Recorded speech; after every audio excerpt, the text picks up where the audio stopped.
ಹುಟ್ಟಿದ 2-3 ವರ್ಷಗಳಲ್ಲಿ ಈ ಮಕ್ಕಳಿಗೆ ಕಾಯಿಲೆಗಳು ಕಾಡೋದಕ್ಕೆ ಶುರುವಾಗಿದೆ. ಈ ರೀತಿ ರೋಗಗಳು 50ಕ್ಕೂ ಹೆಚ್ಚಿದ್ದು, ಅದರಲ್ಲಿ ಕೇವಲ 4ಕ್ಕೆ ಮಾತ್ರ ಭಾರತದಲ್ಲಿ ಚಿಕಿತ್ಸೆ ಲಭ್ಯವಿದೆ.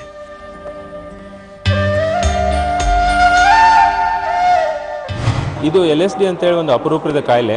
ಇದರಲ್ಲಿ 45 ಟೈಪ್ ಕಾಯಿಲೆಗಳಿದೆ. 45ರಲ್ಲಿ 4ಕ್ಕೆ ಟ್ರೀಟ್ಮೆಂಟ್ ಇಂಡಿಯಾದಲ್ಲಿ ಅವೈಲಬಿಲಿಟಿ ಇದೆ. ಸೊ ಗೌರ್ಮೆಂಟು ರೇರ್ ಡಿಸೀಸ್ ಅಂತ ಬಜೆಟ್ ಅನೌನ್ಸ್ ಮಾಡ್ತು. ಅದರಲ್ಲಿ ಈ ರೋಗಗಳನ್ನು ಇನ್ಕ್ಲೂಡ್ ಮಾಡಿಲ್ಲ. ನಮ್ಮದು ಆಲ್ರೆಡಿ 2 ವರ್ಷದಿಂದ ಅಪ್ಲಿಕೇಶನ್ಸ್ ಗೌರ್ಮೆಂಟಿಗೆ ಕೊಡ್ತಾ ಇದ್ದೀವಿ, ಮನವಿ ಸಲ್ಲಿಸ್ತಾ ಇದ್ವಿ. ಅದು ಚೀಫ್ ಮಿನಿಸ್ಟರ್ ಆಫೀಸಿಂದ ಹೆಲ್ತ್ ಸೆಕ್ರೆಟರಿ ಅಲ್ಲಿ ಫೈಲ್ ಓಡಾಡ್ತಾ ಇದೆ. ಅದು ನಮಗೇನು ಭರವಸೆ ಸಿಕ್ಕಿಲ್ಲ.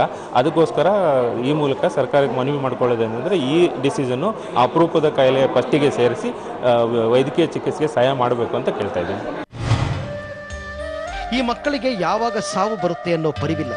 ಇನ್ನು ಈಗ ಸದ್ಯಕ್ಕೆ ಸಿಗ್ತಿರೋ ಚಿಕಿತ್ಸೆಯ ವೆಚ್ಚ ಕೂಡ ಹೆಚ್ಚಾಗಿದ್ದು, ಅದನ್ನು ಭರಿಸೋದಕ್ಕೆ ಪೋಷಕರು ಪರದಾಡುವಂತಾಗಿದೆ. ಸರ್ಕಾರ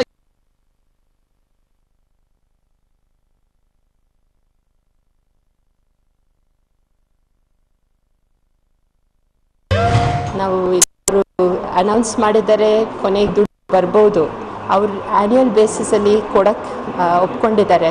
ಇದೇ ಥರದ್ದು ಅವ್ರದ್ದು ಸಪೋರ್ಟ್ ಬರ್ತಾ ಇದ್ದರೆ ನಾವು ಎಲ್ಲ ಮಕ್ಕಳಿಗೆ ಕವರ್ ಮಾಡ್ಬೋದು, ನಮ್ಮ ಫೆಸಿಲಿಟೀಸ್ ಇಂಪ್ರೂವ್ ಮಾಡ್ಬೋದು ಡಯಾಗ್ನೋಸಿಸ್ಗೆ.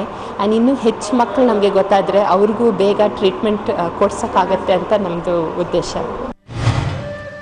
2 ವರ್ಷಗಳಿಂದ ಈ ರೋಗದ ಚಿಕಿತ್ಸೆಗೆ ಹಣ ಬೇಕು ಅಂತ ಸರ್ಕಾರದ ಬಳಿ ಮನವಿ ಮಾಡಲಾಯಿತು.